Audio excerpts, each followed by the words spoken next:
नमस्कार। आज सासाराम के संग्रहालय परिसर के प्रवेश द्वार पर पुरानी जीटी रोड का नज़ारा पूरी तरह से बदला बदला नजर आ रहा था। जिस स्थान पर परिवहन विभाग को परिवहन नियमों के उल्लंघन करने वालों के विरुद्ध कार्रवाई करते हुए देखा जा रहा था, उसी स्थान पर आज परिवहन विभाग के द्वारा परिवहन नियमों के उल्लंघन करने वालों को गांधीगिरी का पाठ पढ़ाया जा रहा था। उन्हें गुलाब का फूल देकर उनकी गलती का एहसास कराया जा रहा था और यह बताने की कोशिश की जा रही थी कि आपके बच्चे आपका घर पर इंतज़ार कर रहे हैं और आपकी ज़िंदगी आपके परिवार के लिए कितनी महत्वपूर्ण है। सोचिए कि जब परिवहन विभाग के द्वारा कार्रवाई करने के बाद भी परिवहन नियमों के उल्लंघन करने वालों में कोई सुधार नहीं किया जा सका, तब आज उनके द्वारा एक नायाब तरीका अपनाया गया और आज के इस तरीके का असर बिना हेलमेट के बाइक चलाने वालों पर खास दिखाई पड़ रहा था। जैसे ही उन्हें फूल देकर उनकी गलती का एहसास कराया जा रहा था, उस गलती का एहसास उनके चेहरे पर साफ झलक रहा था और मानो ऐसा लग रहा था जैसे उनके द्वारा कोई बड़ी गलती कर दी गई हो।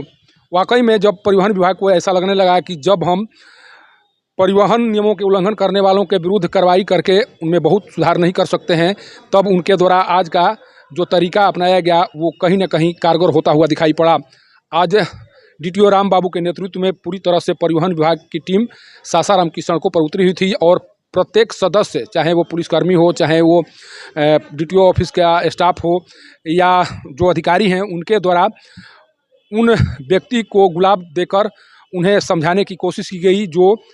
पुरानी जीटी रोड पर बिना हेलमेट के बाइक चलाते हुए नजर आ रहे थे। उन्हें डीटीओ के द्वारा बाकायदा रोका जा रहा था, उन्हें गुलाब दिया जा रहा था और उनके द्वारा यह बताने की कोशिश की जा रही थी कि आपकी ज़िंदगी आपके परिवार के लिए कितनी महत्वपूर्ण है और आप किस तरह की गलती कर रहे हैं। अगर आप इस गलती में सुधार नहीं किए तो हो सकता है कि आने वाले दिनों में आप अपने परिवार के लिए उपस्थित नहीं रहें और परिवार आपको हमेशा के लिए मिस कर जाएगा। सोचिए कि जब परिवहन विभाग के द्वारा इस तरह के कार्य किए जा रहे थे, उस समय सड़कों पर लोगों की भीड़ उमड़ी थी और लोग यह जानने का प्रयास कर रहे थे कि आखिर परिवहन विभाग के अंदर में अचानक ऐसा किस तरह का बदलाव आ गया, जिस बदलाव के बाद परिवहन विभाग के द्वारा गुलाब का फूल देकर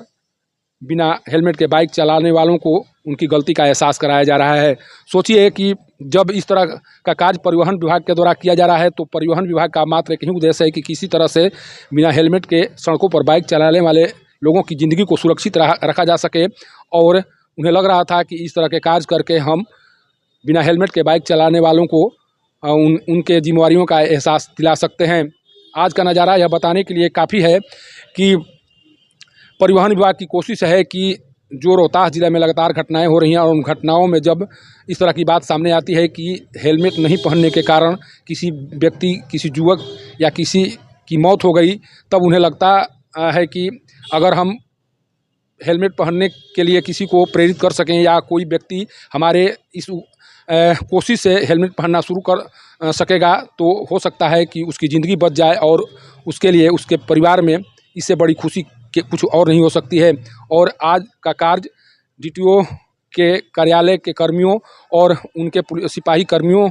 के लिए एक बहुत बड़ा परिवर्तन लाने वाला था और इस परिवर्तन के बाद ऐसा माना जा रहा है कि जिन